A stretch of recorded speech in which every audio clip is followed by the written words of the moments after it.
Good afternoon, everyone. Welcome back to Oxygen for the Soul. This week's Parsha is Perashat Vayishlah. We left off Yaakov fleeing from the house of his brother, and house of his father, house of his mother, going up north, finding a wife, marrying into the house of Lavan, working for 7 years extra for Rachel because he ended up marrying Leah. And he spent 22 years out in Galut, all the way up in Syria, which is a region that is very much in the news right now. And he decides it's time for him to come back. He realizes he spent too much time away. His family is all born. He has his children, and he's ready to go back home. He's ready to go back to the land of Israel. He's ready to bring back the troops, so to speak.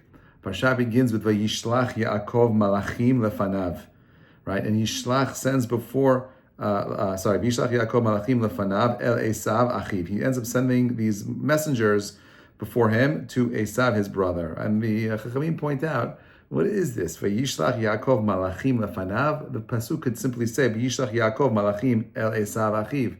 What does the word lefanav mean? And the Kedushat Levi says that when someone is about to go into the land of Israel, he no longer needs the help of messengers. He no longer needs the help of external forces. He doesn't need the angels anymore. He has direct access to God. There's 100% divine providence in the land of Israel, directly from God, with no mediator, and therefore he sends the malachim away. Go to Esau. That's the world he lives in. I'm going to the land of Israel. I'm going to Canaan. I'm going to the Holy Land, and I don't need the help of ministering forces. That's one way of understanding it. Okay, great. So he sends them down there. And I want you to tell these things to Esav. Tell him, Kot Amar Avdecha Yaakov. Im Lavan Garti, I lived with Lavan, right? I lived with him. V'hili Shor, v'chamor, v'tzon, v'eved, v'shivcha. I have all these amazing things. I have, ox and donkeys and sheep and servants and maidservants. V'eshlacha lahagid la'adoni limtzochen be'enecha. I'm telling you all these things. So I want you to find favor. I want you to find favor. That's how Esau's going to find favor, by bragging about all the things you have. Like if you have an enemy, you don't send him like a laundry list of all the things, of all your successes. You want to calm him down. He might be jealous. He might be, this is talking about Esau over here. Okay, so he sends him this message, and the Torah right away says, "V'yoshvu hamalachim el Yaakov." These angels come back to Yaakov. Banu el achicha. We went to your brother El Esav. Right, v'gam holach likrotcha. He also wanted to come and greet you because he heard the word on the street is that you're coming home. But he's coming to greet you with v'arba me'od ish imo. He's got 400 men with him. He's got his soldiers. He's got his militia coming down to greet you. Pasuk says v'yira Yaakov me'od. He was very much afraid. He's afraid of his brother, and the question is why? V'yetzar lo, and it distressed him. Why was he so upset? Why was he so distressed? He divides up the nation that's with him, his flock and his cattle, and the camels, the 2 camps. He says, if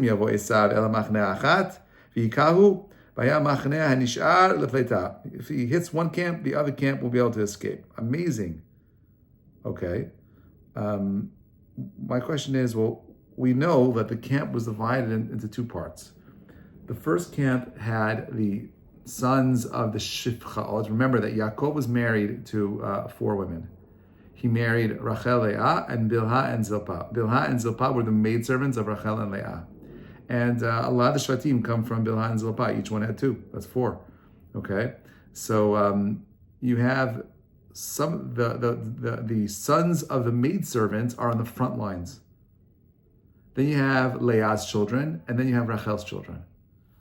So, when you look at it from the outside, this looks horrible. Yaakov's going to have his youngest kid, the kids that he doesn't like, nixed off first. He's putting the kids of the Shifchaot on the front line. That's what you do? How does he justify that? It looks cruel. And I saw this beautiful idea that I think is important, and I think it makes sense. You see, Yaakov understands things in a spiritual plane. He's not thinking about it like a strategist, not just a strategist. We know that he's the ultimate strategist. When Menachem Begin went to go ahead and meet with foreign dignitaries, he opened up a chumash and learned Perashat Vayishlah. That's been the custom of the Jewish people for 2,000 years. Since we're in Galut, that's what we do. We go to, a member of the Jewish community, a leader, he's going to meet with someone who is from the other nations. He finds inspiration in this week's Parsha. And the one piece of inspiration that I want to share with you that I found is that the reason why he divides his camp this way is not because he hates the other kids. He understands that the other kids, that the children of the Shivcha were already made fun of by the other brothers. Oh, you're the second kid, you're a Shivcha, a lot of that inter-family dynamics. And as a result of that, they had a certain level of tza'ar, they had a certain level of pain and suffering that they went through in life. And as a result of that, they had a special merit that protected them. So the kids that had the most troubles were the ones with the greatest merit, and therefore, when they were going to stand on the front lines, they had the highest chance of survival mitzad spiritual things. The other kids who had it easy, they don't have that spiritual protection. But the kids that went through that challenge in life, they have a special bond, a special protection that saves them from the mundane things like battle and whatnot. The other kids didn't have that. So he wasn't just dividing them because he wanted to get rid of them. He was setting up his camp with who has the highest spiritual merits to survive, which is why he's so frustrated here, because it says, right? He was very, very frightened, and he was distressed. Why that double lashon? Because he understood that the one thing that Esav had over Yaakov was what? Kibud Avim. That's how powerful Kibud Avim is. We know that Yaakov is Yoshev Ohalim. His midah is, midah te'emet. He is the prodigal student, right? He's got learning and he's trying to do everything yashar as best as he can. Yet he's nervous that because Esav has Kibud Avim, he's got nothing over his brother. He's terrified. That's how powerful Kibud Avim is. Okay. So he prays to God. He says, please, save me again. Okay, save me because he's worried that he doesn't have the merit. That's the derech of a tzaddik. I want to fast forward a little bit. Okay, so we know that as the story continues, Yaakov, it says Yaakov balayla hahu, right? Yaakov ends up getting up in middle of the night. Okay, v'yikach et shtei nashav, et shtei shivchatav, et achadasar yeladav. He takes his 2 wives, his maidservants, and his 11 children. Vayavor et me'aver ha'yabok. And he ends up crossing over this area called the Yabok. Okay? V'kechem v'yaverem et ha'nachal. He crosses over the stream. V'yavor ha'shalo. He takes everything with him, crosses over. Now, v'yevater Yaakov levado. We're in Perek Chav Bet, Pasuk Chav He. Yaakov ends up being left alone. V'yavat ish imo ad olot hashachar. Out of nowhere, he's alone. We have no idea why. He diverges from the camp, and he's alone, and he ends up fighting with an ish imo ad olot hashachar until the dawn, the rise of the dawn. He's having this battle. We have no idea where he is, why he's here, what's going on, and so on and so forth. Now, the first thing that's interesting is, it says Vayivater Yaakov levado. Why was he alone? It says very clearly in the beginning of Bereshit, Lo tov liyot adam levado. It is not good for a man to be left alone. Of course, if anyone knew this, it was Yaakov. Yaakov understood that there was a certain kind of spiritual protection that came with family. And I think this pasuk is again doubling down on this idea. We're teaching something for all generations. Where this whole entire Vayishlach is about how you and I are supposed to survive the galut of Esav, the longest galut that we're in. How do you survive? Never being alone. Do you have family? Are you part of a community? If you don't have that, then you might be someone who's wrestling with someone that might be complicated. And the truth is, it's hard to understand who he's wrestling with. Some people say he's wrestling here with his inner demons. He's alone. He went out to go figure something out. Now, it's possible that it's both. According to Harambam, this is all a nevuah. This didn't actually happen literally. It's a prophecy of some sorts. But he is what we call a dat yachid. Not everyone agrees with him. Most commentaries say this actually happened. It's a literal, actual battle. Okay, let's see what happens. V'yirah ki lo yachol v'lo v'yiga. Right? When he saw that he could not overcome him, when this guy saw he could not overcome Yaakov, v'yiga b'kaf yirecho, he ends up, he strikes the socket of his hip. V'teka kaf yirach Yaakov, and he dislocates the socket of Yaakov, B'ha'evko imo, as he wrestled with him.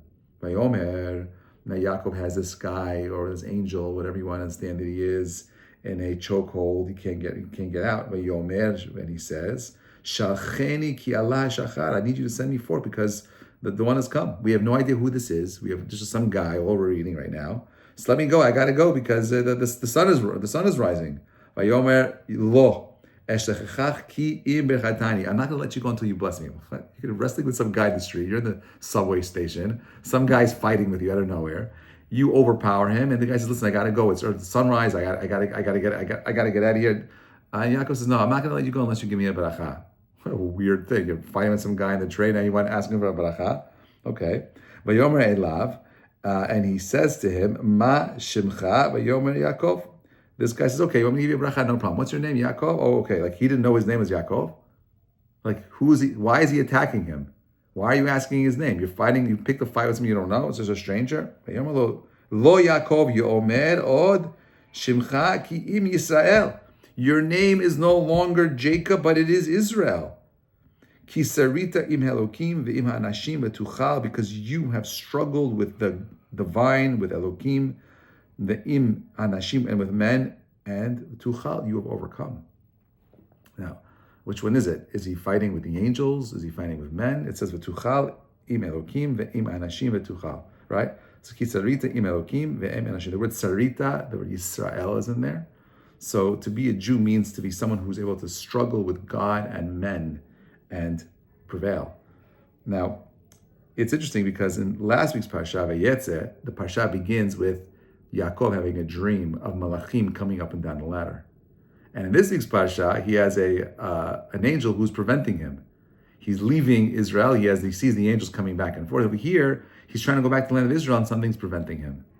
Okay, what's going on over here? So, okay, we're going to try to answer that, but let's keep going to Pesukim. It says, Vayishal Yaakov, and Yaakov asked, Vayomer, and he said, Higida na shemecha. Tell me your name. Why are you asking me my name? And he gives him a blessing there. He called this place Peniel, ki ra'iti elokim panim el panim v'tinatzel nafshi, because I have seen the face of God, face to face, yet tinatzel nafshi, yet my life was saved.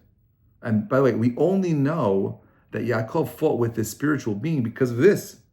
He's reflecting and saying, I close to Peniel because I faced God face to face. Now, panim is a very interesting word because panim is the face. It's also the panim. It's also the innards, because we say the face often tells me what's happening on the inside. Just like words are often used to conceal things, they're also there to reveal things, because my words could conceal how I feel. I could say, oh yeah, I really like you. Or I could say, oh, I really don't like you, but I'm saying it as a joke. Well, which one is it? Am I serious? Am I not serious? You don't know. Depends on how I say the words. But the words could always be somewhat sarcastic, and therefore they could conceal someone's true intentions.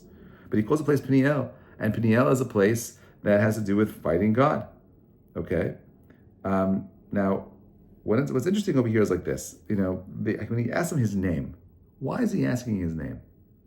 Rashi tells us, who is this? This is Sar Esav. This is an angel. Every single nation on the planet has a particular ministering angel that oversees it.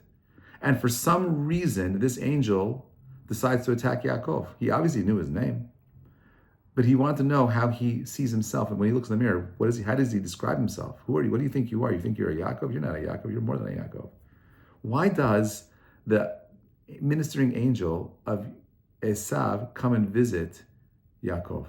Why didn't the ministering angel of Nimrod come and visit Abraham? Why didn't the ministering angel of Ishmael come and visit Yitzchak? Right? They all had arch enemies, the Avot. Why is Yaakov the guy that is faced with this spiritual being, however you want to understand, demonic, angelic, whatever this thing is? Why is Yaakov the guy facing this thing? And I think it has to do with, who the Avot represent. Abraham is Chesed, Yitzchak is Din, Yaakov is Tiferet, Torah, right? Now, when the nations of the world look at Abraham, like, oh, Abraham, he's no Torah. You keep doing kindness. Let's see what happens. Let's see how kindness goes, because kindness can be manipulated. You could take a guy who can think he's doing kindness by assassinating a CEO. You could have people rationalizing that, rape is resistance. You could have people rationalizing all kinds of good things. I'm a good guy, I'm doing good things, but you could do very evil things with that kindness, right? You have Din, super strict justice. Oh, we're going to have great laws, great rules. Malach of Hamavet, the Yetzirah, Sar Esav is not, no one's worried about that. Justice alone gets you nowhere. You have plenty of civilizations that built themselves up on strict justice, like Sodom and Gomorrah, right? No charity. You survive on your own, survival of the fittest. Didn't work, right? Those things fell apart. But you have Yaakov, which represents someone who's supposed to be critically thinking. Torah itself comes from Horah. It's an instruction for human development, for greatness. It's about the balance between the chesed and the din. It's about finding that neutral ground where we can help build and create a greater world. And so when the Satan sees that, he's freaking out. Oh no, this guy, he's figured out the secret sauce that could go ahead and have my downfall. I got to stop this guy right now. I'm going to go find this guy. I'm going to face him immediately. And what ends up happening, he realizes he cannot defeat Yaakov. So what does he do? He hits him in the socket, which is what we call Lashon Naki, for punching him in the place where it hurts the most for a guy. Why is he hitting him there? Chachamim point out that the Satan, Melech HaMavet, Sar Esav, realized he can't beat Yaakov. He's too good. But he could come after his children. And therefore, when there are some that say that don't read this pasuk where he asked the name of the malach, what's your name? Higidana Shemecha, tell me your name. He says, Higidana Sham, tell me what is it, where are you from? Tell me your don't tell me your name. Tell me what's your power. How are you going to get my children to do sins in the future? Right? And the malach says, Lama zatisha lishmi, there's no point in asking me because I'm going to change. Yaakov wants to understand, why are you fighting me? So I could go ahead and warn my children. I'm going to try to go ahead and use this as a learning moment so I could teach my kids, my grandchildren, my great-grandchildren, how to defeat you.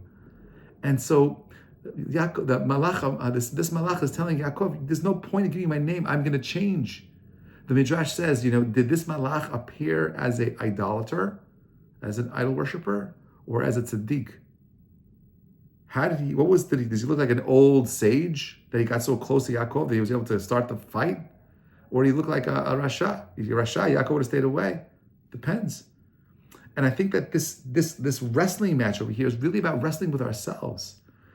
We're at a time in history, for 2,000 years, we're in exile, right? This is Yaakov saying, I want to come home. I want to bring my family back to Israel. And you know what happens? Challenge. He's going to fight the biggest battle of his life, the most powerful enemy, right? Esav, he thought was the worst enemy. It wasn't. The greatest enemy is the enemy within. Who are we as individuals? How are we looking in a mirror and saying, you know what, I'm really using my time meaningfully. I'm really investing in developing the best and the brightest future for myself and my family. I want to be the best community member. I'm the guy who's out there helping. I want to be the one who's doing everything I possibly can to make change in the world. I want to be the change agent. And if that's not what you're doing, then Esav, the Malach HaMavet, he's won already. We're always in battle. But where does the battle begin? It's when we end up alone. When I'm with people, it's easy to be good. My family, my community, they remind me of all the good things I need to be. But when we're alone, are we really using our time wisely? Are we truly investing in building the best version of ourselves? To become a Yisrael means that you are a peak performer living a life of excellence. That's when Yaakov gets the title. Yaakov is called Yisrael when he is expressing the most powerful parts of who he is.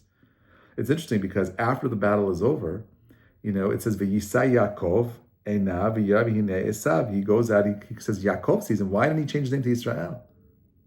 He couldn't maintain that. He could not maintain that high level of spirituality. So the second he walks away from this moment in time, he ends up being, struck down, and he's not as profound. He doesn't have the same koach. This is what we need to do to go ahead and overcome the battle with Esav. The way in which we beat Esav is a couple of fold. Ready? Number one is you have to know who you are. Number two is you have to have strong people around you that inspire you to want to become great. And I think most importantly, you have to have a regimen for growing and learning. If you are not involved, if you're not engaged in developing a deeper appreciation of your spiritual growth, you are in trouble. You're in big trouble. Every single person here needs to have something, whether it's a seder, whether it's a particular book, a regimented schedule where they are engaged in their spiritual journey and developing. You cannot become a Yisrael if you don't have it, no matter where we are in this galut. And no matter how it ends. You know, the world events right now are so fascinating. Things are moving so quickly. What's happening in Syria is moving from day to day. We have no idea what's going to happen there. And this is what's going to be like we say before Mashiach comes. The Mashiach energy is that things are going to move fast. Fast discoveries, fast governments coming and going. Russia can topple tomorrow. China can topple tomorrow. You know, the world can change tomorrow. Don't assume that things will remain exactly the same, right? Yaakov is reminding us that there's going to be a time where you got to figure out how to beat the Satan. Last but not least, it says over here that says when he asked him, when he asked Malach, tell me your name, and the Malach says, Lama zatisha lishmi, why are you asking my name? According to the Dubna Magid, it's not that he did not give him an answer. Satan gave him an answer. He said, you know my answer is? My answer is Lama zatisha shemi. You want to know the power of the Malach HaMavet? You want to know the power of the angel of death? You want to know the power of the Satan? You want to know the power of Sar Esav? He gets you not to think. He gets you not to ask questions. He gets you to live a life of apathy. He gets you to be a bystander. He doesn't want you to play the game. He doesn't want you to go ahead and become something more. He's happy with you being status quo. Be placated. I'll give you the money you need. I'll give you the screens that you need. I'll give you every distraction you could possibly imagine, as long as you don't work on becoming the best you. Lama zatisha, you want to know my power? You want me to tell you my name? You want to tell you what the power of Malach HaMavet is? It's Nike. Just do it. Don't think. Lama zatisha shemi. May we be blessed with the ability of recognizing that every moment is profound. We should never ever settle for second best. We should never live a life of apathy. We should live a life of growth, a life of proactive engaging in the world around us, using every moment to express the beautiful light that this world has to offer. Wishing you all a Shabbat Shalom. Thank you so much for listening. Shabbat Shalom. Thank you. Shabbat Shalom.